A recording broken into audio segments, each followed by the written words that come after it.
Shalom, kasih karunia dan damai sejahtera dari Tuhan kita Yesus Kristus ada dalam kehidupan saudara semua. Kita berjumpa kembali dalam renungan mingguan hari ini Rabu 22 Januari 2025. Renungan didasarkan dari Injil Lukas pasal 5 ayat 33 sampai dengan 39. Sebelum kita bersama merenungkan sabdanya, mari kita menyatukan hati di dalam doa. Bapa yang penuh kasih, kami mengucap syukur untuk kebaikan, kemurahan, dan keselamatan yang Kau nyatakan kepada kami senantiasa.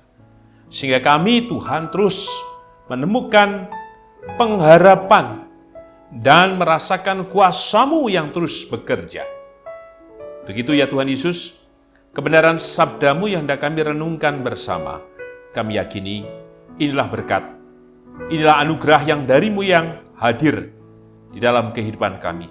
Supaya setiap kehidupan yang kami jalani, kami menjadi percaya dan berserah pada mukjizat dan karya-Mu yang besar yang menyelamatkan kami. Berfirmanlah ya Tuhan Yesus, kami siap mendengar dan melakukannya. Dan kami mohon ampun ya Tuhan Yesus atas setiap dosa dan pelanggaran yang kami lakukan. Hanya dalam nama dan kuasa-Mu ya Tuhan Yesus. Doa ini kami naikkan dengan berserah dan percaya. Amin. Lukas pasal 5 ayat 33 sampai dengan 39 dengan judul perikop hal berpuasa. Demikian sabdanya.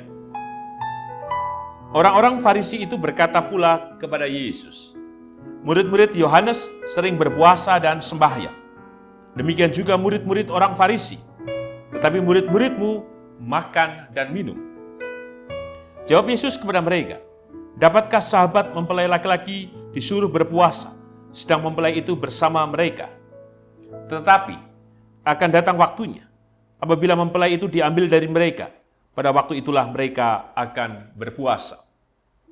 Ia mengatakan juga suatu perumpamaan kepada mereka, tidak seorang pun mengoyakkan secarik kain dari baju yang baru, untuk menambalkannya pada baju yang tua. Jika demikian, yang baru itu juga akan koyak, dan pada yang tua itu tidak akan koyak kain penambal yang dikoyakkan dari yang baru itu. Demikian juga tidak seorang pun mengisikan anggur yang baru ke dalam kantong kulit yang tua. Karena jika demikian, anggur yang baru itu akan mengoyakkan kantong itu, dan anggur itu akan terbuang, dan kantong itu pun hancur. Tetapi anggur yang baru harus disimpan dalam kantong yang baru pula. Dan tidak seorang pun yang telah minum anggur tua ingin minum anggur yang baru, sebab ia akan berkata, anggur yang tua itu baik. Berbaikilah kita yang mendengarkan sabda Tuhan, dan berbaikilah kita yang percaya. Amin. Eyang Kakung, Eyang Putri, Bapak Ibu Saudara dan anak-anak, tema renungan mingguan hari ini Rabu, 22 Januari 2025 adalah sesuai wadahnya. Jika kita memperhatikan, setiap hari Kamis Pahing kalau tidak salah, anak-anak sekolah di Yogyakarta menggunakan pakaian adat Jawa. Ada yang pakai sorjan, terus batik lurik, ada yang pakai kebaya, termasuk anak saya. Berganti-ganti ia membeli baju batik lurik karena ya semakin bertambah usia ya semakin beda ukurannya. Harus menyesuaikan terus. Itu pada sisi ukuran. Atau pada sisi yang lain, menjadi pertanyaan jika anak-anak kita atau yang kita sebut sering Gen Z atau generasi Alpha juga, mereka misalkan ke gereja, diminta untuk pakai pakaian adat setiap minggu. Seperti yang dilakukan oleh Eyang Kakung, Eyang Putri. Eyang Putri menggunakan kebaya, pakai sanggul. Sementara anak-anak pakai blangkon, pakai baju beskap, dan lain sebagainya. Apa yang terjadi? Mungkin saja anak-anak pertama-tama senang, bahagia. Tetapi apa yang terjadi? Jika kemudian dilakukan setiap minggu bisa jadi senang, tapi ada yang juga mengatakan Loh, aku kan punya baju sendiri. Persis juga ketika ada semacam standarisasi soal pakaian di gereja. Kan seringkali menjadi omong-omong. Generasi yang lebih senior melihat yang muda, loh kok kaya ngono klambine? Ada yang mengatakan ora sopan, tidak layak. Sementara yang lebih di bawah generasi tersebut mengatakan, wah, yang dipakai yang generasi yang lebih sepuh atau tua, cara berpakaiannya oldies, ketinggalan, tradisional, dan lain sebagainya. Ini soal pakaian. Ada dinamika-dinamika lain.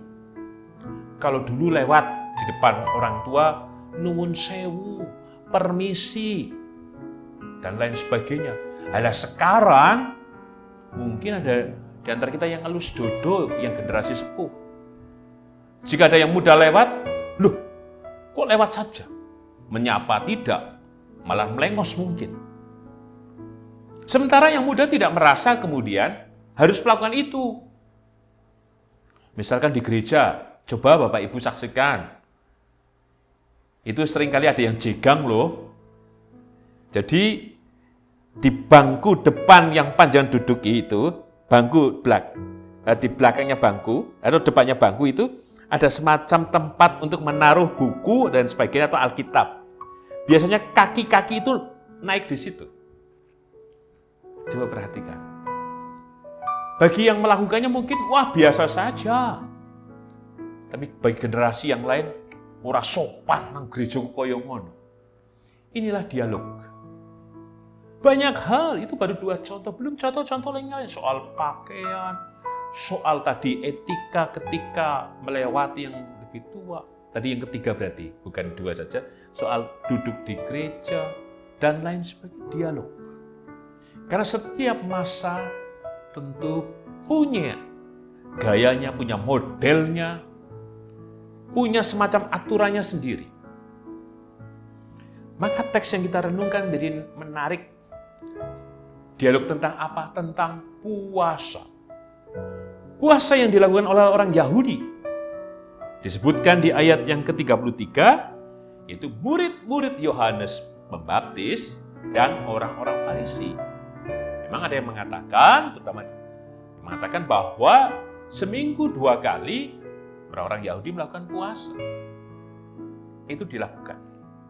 Puasa dalam rangka apa? Mendekatkan diri kepada Tuhan, menyesal atau bertobat, terus kemudian merendahkan hati. Bukan hanya sekedar menahan makan dan minum. Jelas disebutkan di ayat 33, murid-murid Yohanes sering berpuasa dan sembahyang. Demikian juga murid-murid orang Farisi, tetapi murid-muridmu makan dan minum. Jadi puasa seringkali diartikan hanya makan dan minum. Yang kelihatan saja. Dan itulah yang kemudian menjadi kritik orang-orang Farisi kepada murid-murid Tuhan Yesus. Lah, murid Tuhan Yesus kan orang Yahudi. Kenapa mereka tidak berpuasa seperti yang dilakukan oleh orang Yahudi lainnya? Ini menjadi menarik. Maka Tuhan mengatakan, dapatkah sahabat mempelai laki-laki disuruh berpuasa sedang mempelai itu bersama mereka? Artinya apa sih? Bahwa ada cara pandang baru, bahwa ada ketetapan baru, bahwa ada gaya baru, model baru, bahwa ada hal yang prinsip yang Tuhan sedang katakan. Bahwa ini bukan soal puasa-puasa yang biasa. Artinya ada pengajaran yang Tuhan nyatakan kepada orang-orang Farisi dan yang lainnya. Yang dipersoalkan kiranya bukan soal makan dan minum. Kalau itu hanya sekedar tradisi saja, itu tidak berarti apa-apa. Tapi yang jauh lebih penting adalah menyambut Dia, Sang Mesias itu, yang bersama-sama. Bukan soal menunda makan dan minum, dan mungkin ya mengikuti tradisi saja. Kalau tidak mengikuti tradisi nanti diomong, Dikatakan tidak saleh, tidak benar, tidak suci, dan lain sebagainya. Tapi jauh lebih penting bukan soal makan dan minum. Soal ketetapan hati, mengikuti mempelai laki-laki, itu Tuhan Yesus sendiri. Nah, kemudian Tuhan mengatakan di ayat yang ke-35, jika mempelai itu telah diambil, artinya tidak bersama-sama dengan para muridnya, maka pada waktu itulah mereka akan berpuasa. Berarti Tuhan Yesus tidak sedang mempertentangkan antara puasa dan tidak puasa. Tuhan Yesus tidak sedang kemudian melarang murid-muridnya berpuasa. Tidak demikian. Jauh lebih penting adalah jika engkau tidak makan dan minum, maka lakukanlah itu untuk Tuhan. Jika engkau pun makan dan minum, artinya engkau tidak berpuasa, engkau juga melakukannya untuk Tuhan dengan keyakinan kepadanya. Itu yang Tuhan nyatakan. Maka pesan yang pertama dalam tema sesuai wadahnya. Bukankah banyak hal yang baru yang kita dapatkan? Maka hal yang baru yang kita dapatkan dalam Kristus kiranya menjadi penerang. Supaya kita punya prinsip, tidak hanya ikut-ikutan, atau hanya mewarisi tradisi yang belum tentu kebenarannya dapat diuji. Kalau firman Tuhan mengatakan tidak, ya tidak. Kalau iya, ya iya lakukan. Kalau itu sesuai kehendak Tuhan, ya kemudian dijalani saja. Maka panggilan kita bukan soal makan dan minum. Tapi panggilan apa? Kita sudah diberi wadah oleh Tuhan. Kasih, kemurahan, keselamatan. Maka kita menjadi terbuka kiranya yang sesuai wadahnya itu. Bahwa kita sudah dibentuk, diberikan anugerah. Maka kiranya kita tetap menjalani kehidupan dengan senantiasa mengikuti yang baru yang Tuhan tunjukkan kepada kita semuanya. Tinggalkanlah yang lama. Wadah yang baru Tuhan sudah berikan.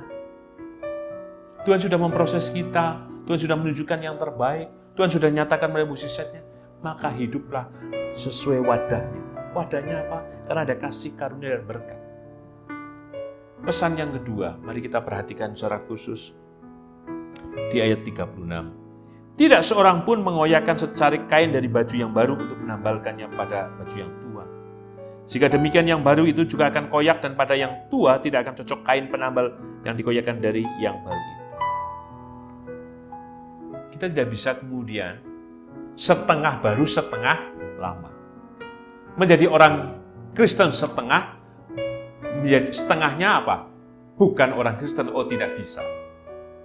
Atau yang baru, atau kita menjadi orang Kristen dicangkokkan pada kehidupan kita yang lama. Atau kehidupan lama kemudian ditempelkan pada yang baru, tidak bisa. Tidak bisa.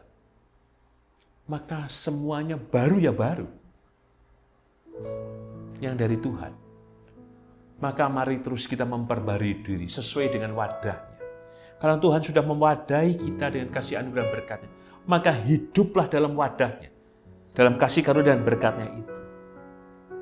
Supaya apa? Bangunan kehidupan kita bukan koyak, tetapi menjadi kokoh. Dan sebagai penutup tema sesuai wadahnya. Kita perhatikan secara khusus di ayat yang ke-38-39. Tetapi anggur yang baru harus disimpan dalam kantong yang baru pula. Dan tidak seorang pun yang telah minum anggur tua ingin minum anggur yang baru.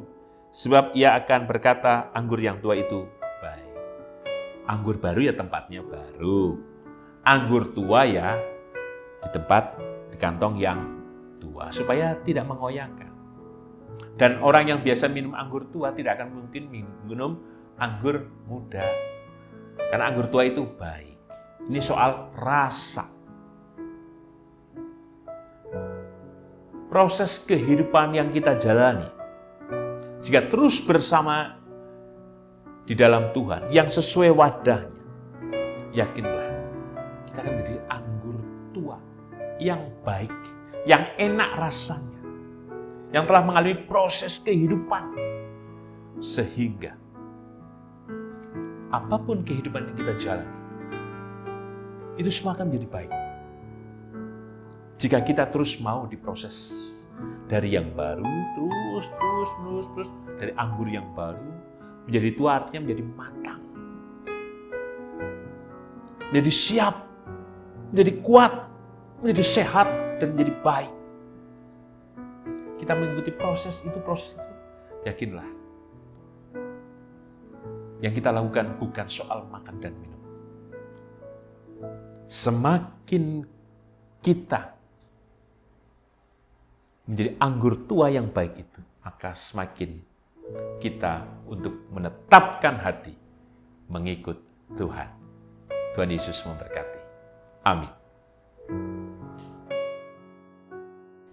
Mari kita menyatukan hati di dalam doa. Bapa yang penuh kasih, kami mengucap syukur untuk setiap pengajaran yang Kau berikan pada kami, yang darimu adalah baru, yang memproses kami Tuhan menjadi anggur tua, sehingga menjadi baik, kuat, sehat, dan terlebih di dalamnya kami terus berketetapan hati yang sesuai wadahnya untuk mengikut-Mu Tuhan. Terima kasih Tuhan untuk kebenaran sabda-Mu yang telah kami terima. Bila kasih-Mu, kesempurnaan berkat-Mu senantiasa ada dalam kehidupan kami, sehingga kami dimampukan untuk hidup dalam wadah-Mu, dalam karya-Mu, dalam keselamatan yang dari-Mu, ya Tuhan Yesus. Karena keselamatan-Mu terus hadir, maka kami yakin Engkau memberkati kehidupan Bapak dan Ibu Priyono, Ibu Ami Birowo, anak Amorisya, Ibu Sri Utami Suprapto, Ibu Margono, Bapak Andang Suhana, Bapak Ngatimin, Ibu Murjangkung, Bapak Cahyo Muntadi, Bapak Saharun, Bapak Warsito Utomo, Ibu Endang Joko Triyono, Bapak Edwin Krusma Yulianto, Bapak Pendeta Emeritus Dwedi Nugroho, anak Nasya Alana, Ibu Susilowati, Ibu Frida, Saudara Gilbert. Kami yakin Tuhan kuasa dan kasih-Mu terus bekerja, menolong dan memberkati dan memulihkan dan menyehatkan hamba-hamba-Mu ini. Demikian juga di dalam kehidupan Ibu Sarno, Ibu Tugira Sariman, Ibu Rusmiati Suharti, Ibu Endang Karno, Ibu Kun Mariatin Subarti, Bapak Christian Daudibu, Bapak Elias Sariman, Bapak dan Ibu Sunarto Saputro, Ibu Sari Budi Santoso, Ibu Marti Utomo, Ibu Yatmiartini Rusti, Ibu Sri Suwarsi Rahayu. Berkati dan tolonglah Tuhan. Hanya kemurahan kasih, berkat dan pertolongan-Mu di dalam kehidupan hamba-hamba-Mu ini. Kesetiaan-Mu yang memberkati. Demikian juga atas setiap kehidupan keluarga masing-masing. Kami percaya Tuhan memberkati setiap keluarga yang mendampingi mereka. Hanya kesabaran, ketabahan dan berkat membelimpah atas mereka. Kami juga berdoa untuk setiap kehidupan kami masing-masing. Tolonglah dan berkatilah kami Tuhan. Kami yakin sempurnalah kasih-Mu yang menyatakan mujizat dan kuasa. Dan setiap kerinduan, harapan, permohonan, pergulatan, pergumulan dan beban berat yang kami hadapi, kami yakin Engkau hadir dalam kehidupan kami. Engkau memberkati rumah tangga kami, pekerjaan kami, studi kami. Termasuk Engkau memberkati kehidupan anak dan cucu kami dalam pekerjaan rumah tangga, pendidikan, dan pada hal apapun yang mereka kerjakan. Kami yakin Engkau memberkati menolong mereka, baik yang ada di kota-kota di Yogyakarta, kota-kota di Indonesia, bahkan di luar negeri. Tolong dan berkati anak dan cucu kami. Kami yakin juga memberkati kehidupan bergereja di GKJ Sarimulyo. Kasih-Mu, kemurahan dan anugerah-Mu terjadi kini dan sepanjang masa dalam kehidupan kami semua Tuhan di Gereja Kristen Jawa Sarimulyo. Kami yakin juga Engkau memberkati bangsa dan negara kami Indonesia. Kami yakin Engkau terus memberikan kesejahteraan. Berkat-Mu hadir, mereka keselamatan yang dari-Mu. Dan kami yakin keamanan Kau nyatakan dalam pemeliharaanmu yang kekal di negara kesatuan Republik Indonesia. Terima kasih ya Tuhan Yesus. Doa ini kami naikkan hanya dalam nama dan kuasa-Mu, dan hanya dalam nama-Mu saja Tuhan. Kami bersyukur, berserah, dan percaya. Amin. Tuhan Yesus memberkati yang kakung, yang putri, Bapak Ibu Saudara, dan anak-anak kini dan selamanya. Amin.